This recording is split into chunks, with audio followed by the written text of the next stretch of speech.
ओम नमो भगवते वासुदेवाय नमः। हरे कृष्णा। श्री शिवाय नमस्तुभ्यं। आज भाद्रपद मास के शुक्ल पक्ष की एकादशी का दिन है। आप सभी को भाद्रपद मास के शुक्ल पक्ष की एकादशी तिथि की हार्दिक शुभकामनाएं। प्रिय भक्तजनों, आज हम इस वीडियो में श्रवण करेंगे भाद्रपद मास के शुक्ल पक्ष की परिवर्तनी एकादशी की कथा।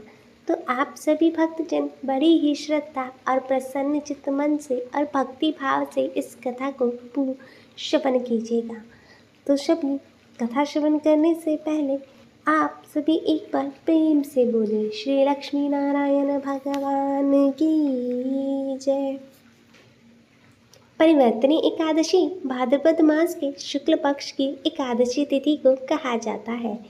मान्यता है कि इस दिन भगवान विष्णु की विधि विधान से पूजा करने और व्रत करने से सभी पापों से मुक्ति मिलने के साथ ही मोक्ष की प्राप्ति होती है। परिवर्तनी एकादशी का महत्व इसलिए भी खास माना जाता है क्योंकि मान्यता के अनुसार इस तिथि पर भगवान विष्णु पाताल लोक में चतुर्मास की योग निद्रा के दौरान करवट बदलते हैं, इसलिए इसे परिवर्तनी एकादशी कहते हैं। परिवर्तनी एकादशी को जल झूलनी एकादशी और पद्म एकादशी भी कहा जाता है। पद्म एकादशी का व्रत करने से व्रती के जीवन में सकारात्मक बदलाव आते हैं और उनको अक्षय पुण्य की प्राप्ति होती है। इस दिन दान स्नान करने का भी विशेष महत्व माना जाता है। एकादशी का व्रत करके भगवान विष्णु आपके आर्थिक संकटों को दूर करते हैं और आपके घर में सुख समृद्धि का वास देते हैं। इस व्रत को करने वाले को भगवान सांसारिक जीवन के बाद अपने चरणों में स्थान देते हैं। प्रिय भक्तों, आप सभी इस कथा को प्रसन्न चित्त मन से और पूरी श्रद्धा के साथ भक्ति भाव पूर्ण कथा को श्रवण कीजिएगा। तो आइए भक्तों, श्रवण करते हैं परिवर्तनी एकादशी की भाद्रपद मास के शुक्ल पक्ष की परिवर्तनी एकादशी की कथा। कथा के अनुसार युधिष्ठिर भगवान श्री कृष्ण से कहने लगे, हे प्रभु, भाद्रपद शुक्ल पक्ष की एकादशी का क्या नाम है? इसकी विधि तथा इसका महात्म्य कृपा करके कहिए। तब भगवान श्री कृष्ण कहने लगे कि इस पुण्य, स्वर्ग और मोक्ष को देने वाली तथा सब पापों का नाश करने वाली उत्तम वामन एकादशी का महात्म्य मैं तुमको सुनाता हूँ। कृपया तुम इसे ध्यानपूर्वक श्रवण करो। है पद्म परिवर्तनी एकादशी जयंती एकादशी भी कहलाती है। इसका यज्ञ करने से वाजपेयी यज्ञ का करने का फल प्राप्त होता है। पापियों के पापों का नाश करने के लिए इससे बढ़कर कोई उपाय नहीं है। जो मनुष्य इस दिन मेरी वामन रूप की पूजा करता है उससे तीनों लोग पूज्य होते हैं। अतः मोक्ष की इच्छा करने वाले मनुष्य को इस व्रत को अवश्य करना चाहिए। जो कमल नयन भगवान का कमल से पूजन करते हैं वे अवश्य भगवान के समीप जाते हैं। जिसने भाद्रपद शुक्ल पक्ष एकादशी को व्रत और पूजन किया उसने ब्रह्मा विष्णु सहित तीनों लोगों का पूजन किया। अतः हरिवासर अर्थात एकादशी का व्रत अवश्य करना चाहिए। इस दिन भगवान करवट लेते हैं, इसीलिए इसे परिवर्तनी एकादशी भी कहा जाता है। बोलो श्री लक्ष्मी नारायण भगवान की जय।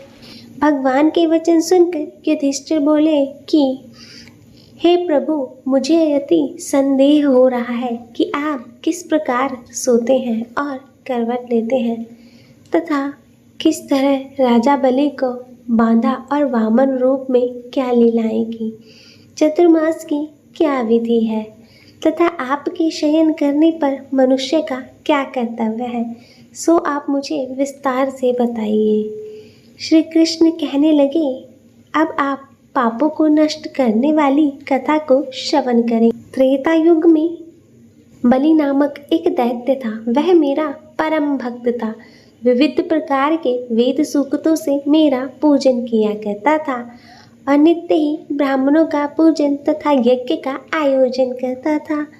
लेकिन इंद्र से द्वेष होने के कारण उसने इंद्रलोक तथा सभी देवताओं को जीत लिया। इस कारण सभी देवता एकत्र होकर सोच विचार करके भगवान के पास गए। बृहस्पति सहित इंद्रादिक देवता प्रभु के निकट जाकर उन्हें नतमस्तक होकर वेद मंत्रों द्वारा भगवान का पूजन और स्तुति करने लगे। अतः मैंने वामन रूप धारण करके 5वां अवतार लिया और फिर अत्यंत तेजस्वी रूप से राजा बलि को जीत लिया। इतनी वार्ता सुनकर राजा युधिष्ठिर बोले कि हे प्रभु, आपने वामन रूप धारण करके उस महाबली दैत्य को किस प्रकार जीता? श्री कृष्ण कहने लगे, मैंने अर्थात वामन रूपधारी ब्रह्मचारी के रूप में बलि से 3 पग भूमि की याचना करते हुए कहा, ये मुझको तीनों लोकों के समान है और हे राजन, और यह तुमको अवश्य ही देनी होगी।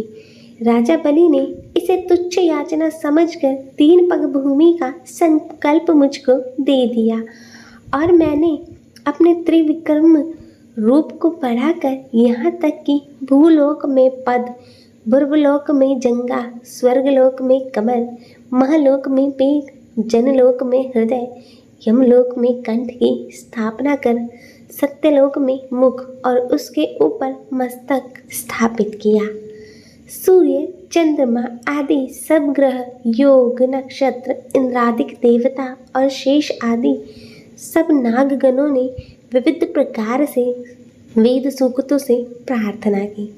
तब मैंने राजा बलि का हाथ पकड़कर कहा कि हे राजन, एक पद से पृथ्वी, दूसरे पद से स्वर्गलोक, अब मैं तीसरा पद कहाँ रखूं? तब बलि ने अपना सिर झुका लिया और मैंने अपना पैर उसके मस्तक पर रख दिया, जिससे वह मेरा भक्त पाताल लोक को चला गया।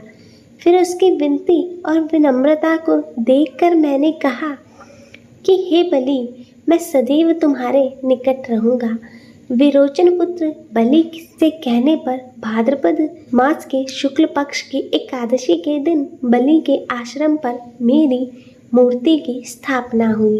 इस प्रकार दूसरे क्षीर सागर में शेषनाग की षटपल हुई। हे राजन, इस एकादशी को भगवान शयन करते हुए करवट लेते हैं, इसलिए तीनों लोकों के स्वामी भगवान विष्णु का उस दिन पूजन करना चाहिए। इस दिन तांबा, चांदी, चावल और दही का दान करना उचित माना जाता है। रात्रि को जागरण अवश्य करना चाहिए। जो विधिवत पूर्व इस एकादशी का व्रत करते हैं वे सब पापों से मुक्त होकर स्वर्ग में जाकर चंद्रमा के समान प्रकाशित होते हैं और यश पाते हैं।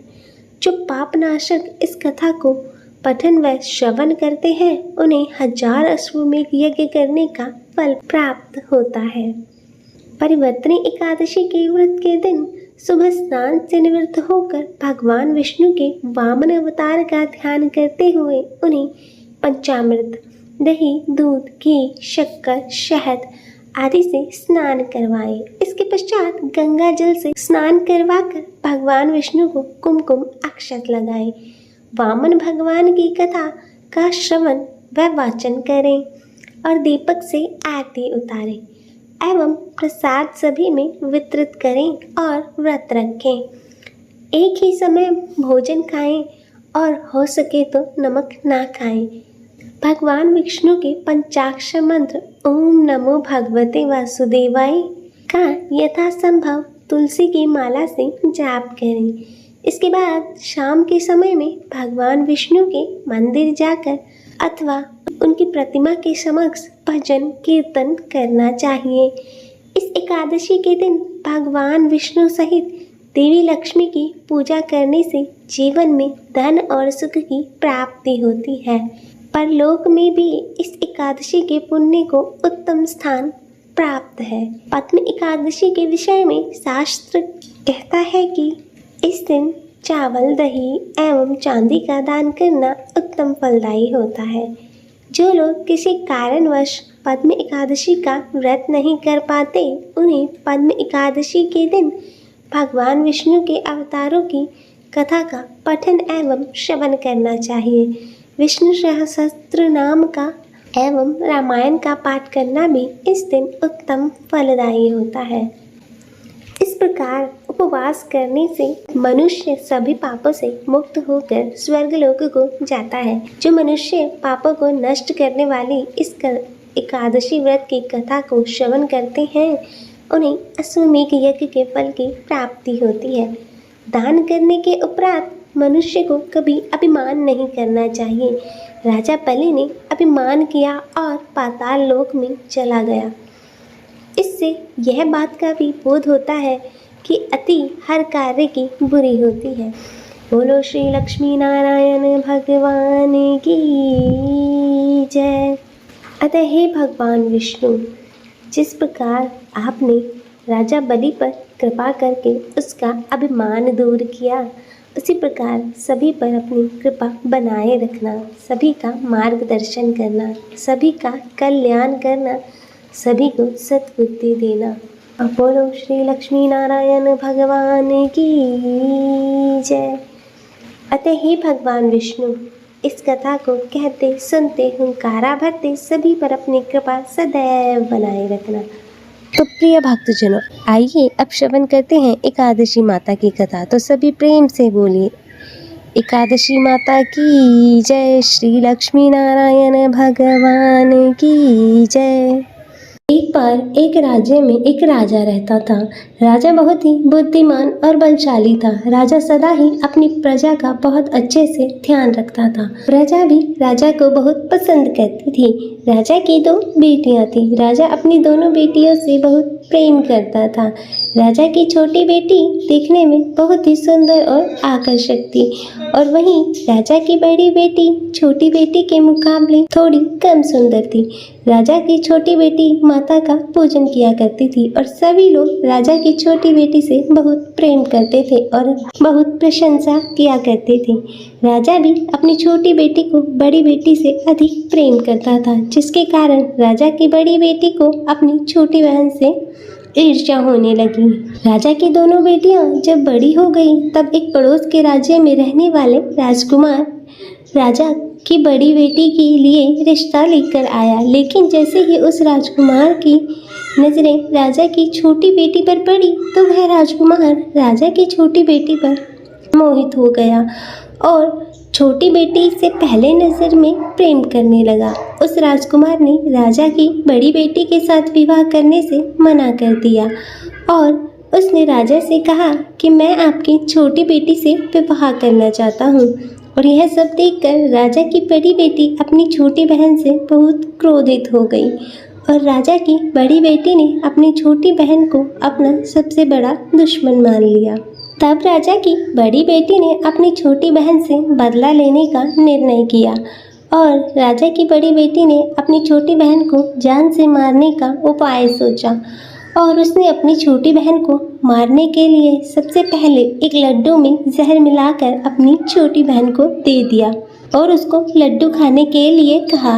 लेकिन लड्डू खाने के बाद भी छोटी बहन को कुछ नहीं हुआ, लेकिन फिर भी बड़ी बहन ने हार नहीं मानी और जब उसकी छोटी बहन रात में कमरे में सो रही थी, तब उसने एक मटके में सांप रखकर उसके कमरे में छोड़ दिया।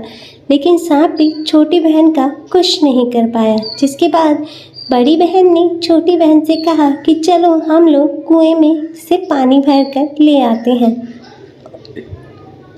और वह अपनी छोटी बहन को पानी भरने के बहाने से कुएं के पास ले गई और उसने अपनी छोटी बहन को कुएं में धक्का दे दिया। लेकिन छोटी बहन को तब भी कुछ नहीं हुआ, क्योंकि हर बार ग्यारस माता उसकी रक्षा कर रही थी।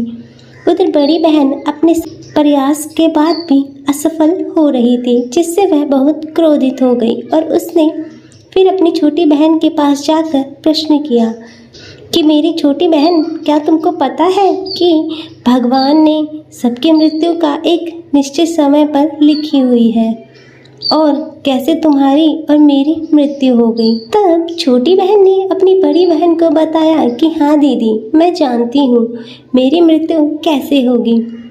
और छोटी बहन से यह सब बातें सुनकर बड़ी बहन मन ही मन बहुत ही प्रसन्न होने लगी और उसने अपनी छोटी बहन से कहा कि तुम मुझे अपनी मृत्यु का राज बताओ। तब छोटी बहन ने अपनी बड़ी बहन से कहा कि मेरी मृत्यु तो एक तोते में है, जो तोते के गले में एक हार है उससे मेरी मृत्यु होगी।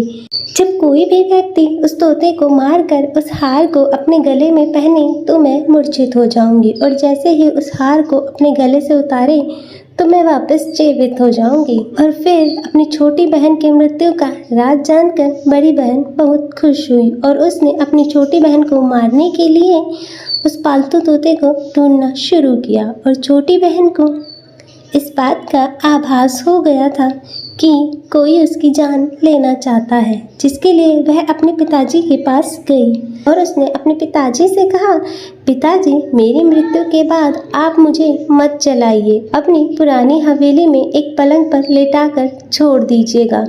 तब अपनी छोटी बेटी की यह बातें सुनकर राजा आश्चर्यचकित हो गया और राजा ने अपनी छोटी बेटी से पूछा कि तुम यह क्या कह रही हो। तब राजा की छोटी बेटी ने बताया कि पिताजी समय किसी के लिए नहीं रुकता, क्या कब किसको हो जाए कुछ पता नहीं है। फिर राजा ने अपनी छोटी बेटी से कहा कि तुम ऐसी बातें क्यों करती हो, 2-3 दिन के बाद तो तुम्हारा विवाह है। लेकिन छोटी बेटी ने अपने पिताजी को ऐसा करने पर मजबूर कर दिया और उनसे वचन ले लिया। राजा ने भी अपनी छोटी बेटी की बात को स्वीकार कर लिया और 2-3 दिनों बाद जब शादी का समय आया तब राजकुमार बारात लेकर राजा के घर आया और राजा की छोटी बेटी का विवाह शुरू हो गया। और जैसे ही राजा की छोटी बेटी राजकुमार के साथ फेरे लेने लगी तो उसकी बड़ी बहन छोटी बहन के कमरे में जाकर उस तोते को पकड़ लेती है और उसको जान से मार देती है और तोते के गले में जो हार था उसको भी अपने गले में धारण कर लेती है। और जैसे ही बड़ी बहन उस हार को अपने गले में धारण करती है तो उधर छोटी बहन 3.5 ही फेरे ले पाती है और वहीं पर बेहोश होकर गिर जाती है। जिसके बाद राजा ने बड़े बड़े वैद्य हकीमों को बुलाया और अपनी छोटी बेटी का इलाज करने के लिए कहा। और राजा की बात सुनकर जब वैद्य ने छोटी बेटी को देखा तो राजा को बताया कि आपकी छोटी बेटी ना तो जीवित है और ना ही मरी हुई है, मैं ऐसा पहली बार देख रहा हूँ। तब राजा ने वैद्य और हकीमों को यह बात बाहर बताने से मना कर दिया और उनको कहा कि यदि तुमने यह बात बाहर आकर किसी को बताई तो हम तुम्हें फांसी दे देंगे। और राजा ने अपनी छोटी बेटी को पुराने महल में जाकर एक पलंग पर लेटा दिया और वहाँ पर कुछ सैनिकों को तैनात कर दिया। इसके बाद राजा वापस अपने महल पर आ गया और राजा की बड़ी बेटी पिताजी के पास आई और कहने लगी कि पिताजी अगर यह शादी संपन्न नहीं हुई तो आपकी क्या इज्जत होगी, आप कहे तो मैं आपकी इज्जत बचाने के लिए इस राजकुमार से शादी करने के लिए तैयार हूँ। जिसके बाद राजा ने अपनी बड़ी बेटी की बात मान ली और राजा ने बड़ी बेटी को छोटी बेटी के वस्त्र पहनाकर मंडप में भेज दिया। लेकिन राजकुमार यह जान गया था कि यह राजा की छोटी बेटी नहीं है बल्कि यह राजा की बड़ी बेटी है। लेकिन जब राजकुमार ने शादी करने से मना कर दिया तो सभी लोगों ने राजकुमार को विवश करके राजा की बड़ी बेटी से बचे हुए फेरों को संपन्न करा दिया और विवाह संपन्न हुआ। जिसके बाद राजकुमार राजा की बड़ी बेटी को अपने महल ले गया और विवाह होने के बाद भी राजकुमार ना तो उससे बात करता था और ना ही उसे पसंद करता था और ना ही उसके आसपास भटकता था। और राजकुमार ने यह फैसला लिया कि वह अपनी प्रेमिका को ढूंढ कर रहेगा और यह जानकर रहेगा कि उसके साथ क्या हुआ। एक दिन राजकुमार अपने घोड़े पर सवार होकर राजा के पुराने महल के पास पहुंचा, जहां पर उसने कुछ सैनिकों को महल के पास पहुंचकर देखा। महल के पास पहुंचकर राजकुमार ने जब महल को ध्यान से देखा तो वह समझ गया यह तो हमारे ससुर जी का ही महल है।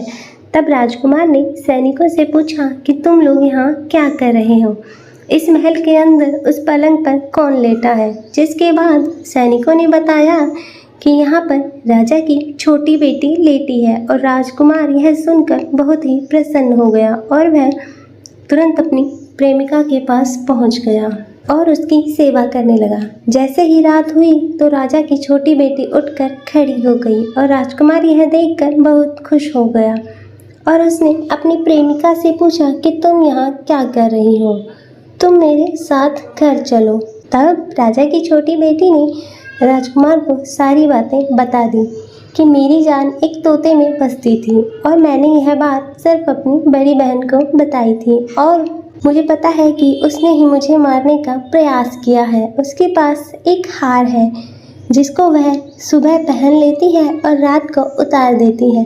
जब तक वह हार को पहन कर रखती है तब तक मैं मूर्छित रहती हूँ और जैसे ही वह हार को उतार देती है तो मैं जीवित हो जाती हूँ और जब तक मेरी बड़ी बहन के पास वह हार रहेगा तब तक मैं ऐसे ही जीवित और मूर्छित होती रहूँगी। अगर मेरी बड़ी बहन के पास जो हार है वह मेरे हाथ लग जाए तो मैं हमेशा के लिए जीवित हो जाऊँगी। तब राजकुमार यह सब बातें सुनकर राजा की छोटी बेटी के पास रहने का निर्णय लेता है और उसने अपने बचे हुए सारे फेरे उसी पलंग पर लेटी हुई राजा की छोटी बेटी के साथ ले लिए। अपना विवाह पूर्ण कर लिया और वहीं पर वह रहने लगा और देखते ही देखते कुछ समय में राजा की छोटी बेटी और राजकुमार की पत्नी गर्भवती हो गई। एक दिन राजकुमार को किसी काम से बाहर जाना पड़ा। तब छोटी बहन के पेट में बहुत तेज दर्द होने लगा, जिसके बाद उसने माता का आह्वान किया, जिसके बाद वहाँ माता प्रकट हुई और उन्होंने अपने भक्त का दर्द दूर किया और एक पुत्र की प्राप्ति कराई। तब वहीं पर अचानक से राजकुमार भी आ गया। राजकुमार ने ग्यारस माता को देखा तो वह आश्चर्यचकित हो गया। उसने तुरंत ग्यारस माता को प्रणाम किया और ग्यारस माता ने राजकुमार से कहा, जब तुम्हारा पुत्र 5 वर्ष का हो जाए तो तुम आकर अपनी पत्नी का हार इसके गले में डाल देना। और देखते ही देखते राजा की छोटी बेटी का पुत्र 5 वर्ष का हो जाता है। तो राजकुमार अपने बेटे से कहता है कि मैं कुछ काम से बाहर जा रहा हूँ, तुम अपनी माता का ध्यान रखना। और वह वहाँ से चला जाता है। राजकुमार को बाहर निकलता हुआ बड़ी बहन के सैनिक देख लेते हैं और बड़ी बहन को जाकर सारी बात बता देते हैं, जिसके बाद बड़ी बहन अपनी छोटी बहन के पुत्र को उठवा लेती है और उसको मरवा देती है। छोटी बेटी के पुत्र के 2 टुकड़े करवा देती है।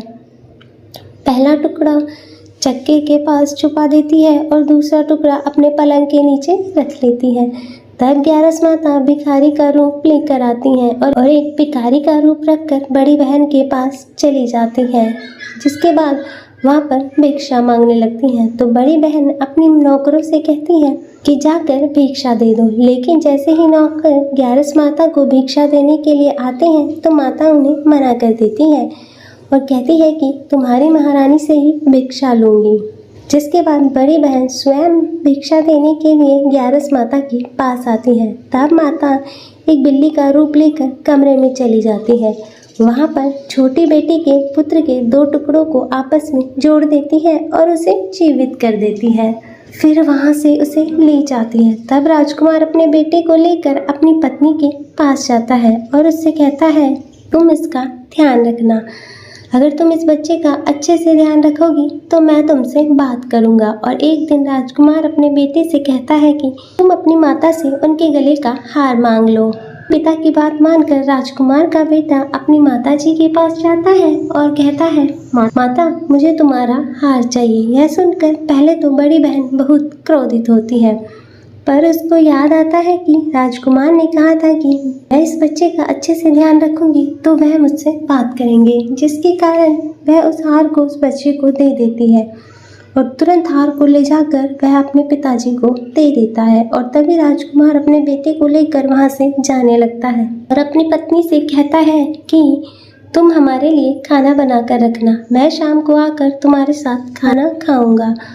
और वह अपने बेटे को लेकर वहाँ से चला जाता है और उसके बाद राजा के पास जाता है और उनको सारी बात बता देता है। तब राजा अपनी बेटे की क्रूरता सुनकर बहुत ही क्रोधित होते हैं और अपनी परवरिश को ही दोष देने लगते हैं। राजकुमार को अपनी छोटी बेटी के साथ रहने के लिए आदेश देते हैं और इस प्रकार ग्यारस माता की कृपा से राजकुमार और राजा की छोटी बेटी सुखपूर्वक रहने लगते हैं। अतः हे ग्यारस माता, इस कथा को कहते सुनते हुंकारा भरते सब पर अपनी कृपा बनाए रखना।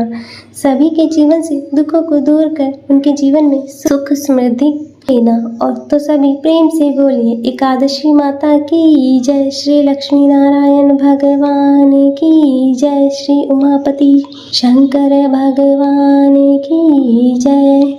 प्रिय भक्तजनों, तो मैं उम्मीद करती हूँ कि आपको आज की यह कथा पसंद आई होगी और वीडियो अच्छी लगी हो तो इसे लाइक करें और ज़्यादा से ज़्यादा शेयर करें और कमेंट में ग्यारस माता की जय लिखना ना भूलें। और जय ग्यारस माता की जय, श्री हरि विष्णु भगवान की हर हर महादेव। ओम नमः शिवाय।